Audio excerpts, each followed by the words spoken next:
Talk about what's happening in New York City in the 5 boroughs and above Metro North and Long Island. That means a few more people on the systems there, the buses, the subways, the trains. So let's check in with the MTA and Chairman Pat Foye to prep us on what exactly we can expect as we enter phase 3 today. Good morning to you, Mr. Foye. Appreciate you joining us once again. Morning, Dan. Thanks for having me. So, Chairman, daily ridership in the buses and subways has been taking up, right, towards 1 million during phase 2. How much higher do you actually expect that to go today with more businesses opening up? So let me talk about last week for a second. So last week on subways weekday, we reached 1.1 million riders and over 1 million on buses. Interestingly enough, buses have been carrying during the pandemic more customers than subways. That's typically not the case. The lines crossed last week. So subways and buses carried 2.1 million customers. That's a lot of people, but that's compared to 7.6 million on an average weekday during the pandemic. Mayor de Blasio's estimated that the beginning of phase 3 will add an additional 50,000 customers. We expect ridership to continue to gradually increase. We expect a meaningful increase after Labor Day when we believe a lot of white-collar workers will return to their jobs. So what the MTA has done is we've now increased bus service in Manhattan to 100%. We're at 100% on subway service. We've added a new overnight express bus service, the M99 from Midwood and Brooklyn to the Upper West Side of Manhattan. We are prepared for to service additional customers on each of our agencies, subways, buses, Metro North and Long Island Railroad. On Metro North, Port Jervis, west of Hudson, Port Jervis and Pascack Valley service has gone to 100% of service, even though Metro North is serving a relatively small percentage of its typical ridership. So, Chairman, we've also increased bus service to the beaches, both on weekdays and weekends, and we're obviously aware that a lot of New Yorkers are going to want to get to the beach, especially given the weather that the meteorologist just described.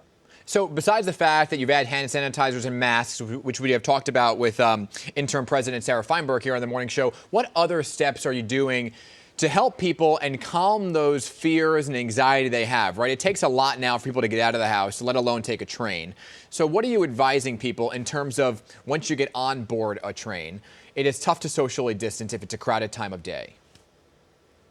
Yeah, so good question. Here's the most important thing. Masks, masks, masks. As a result of Governor Cuomo's executive order, masks are mandatory.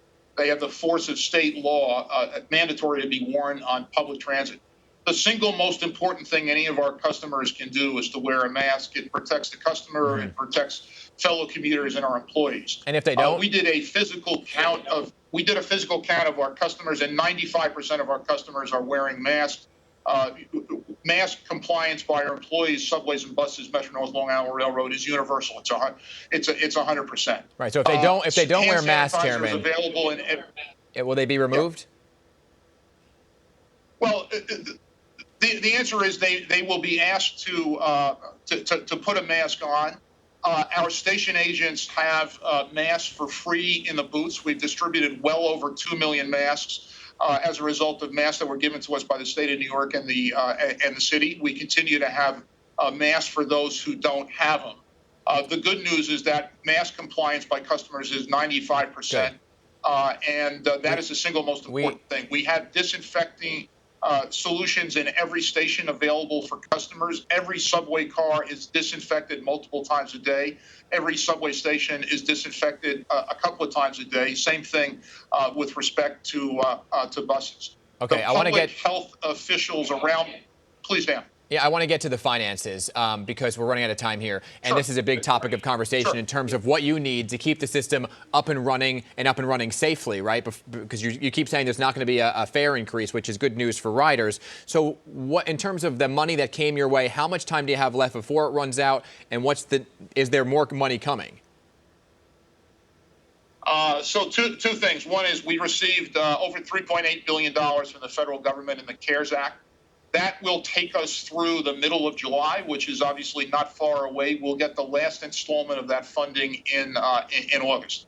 The House of Representatives under Nancy Pelosi's leadership passed a HEROES bill, which provides an additional $3.9 billion to the MTA. it is absolutely critical that we receive that money. That, together with the first round, $3.8 billion, will deal with the financial effects of the pandemic on the MTA, which I have characterized as a financial four-alarm fire, and I think that's exactly right. It is absolutely critical that we get additional federal support. Our ridership, our fare and toll revenue has declined precipitously as a result of the effects of the pandemic, as well as a number of taxes and subsidies that the state legislature has put in place over a period of decades. Many would think you hear this, Chairman, and you would say, okay, well then tolls and fares would go up because how else are they going to make money? Well, look, we are not going to do a pandemic-related fare increase. We do have a planned fare increase, which is in our budget, 2% a year, which is part of our planning now. But a pandemic-related fare increase or toll increase is not something that our customers deserve or have the ability to pay. Understood. I appreciate your time this morning, as always. A lot to take in there. And thank you to all the MTA workers that keep it up and running every single day. Chairman Pat Foye, thank you. Amen to that, Dan. Thank you.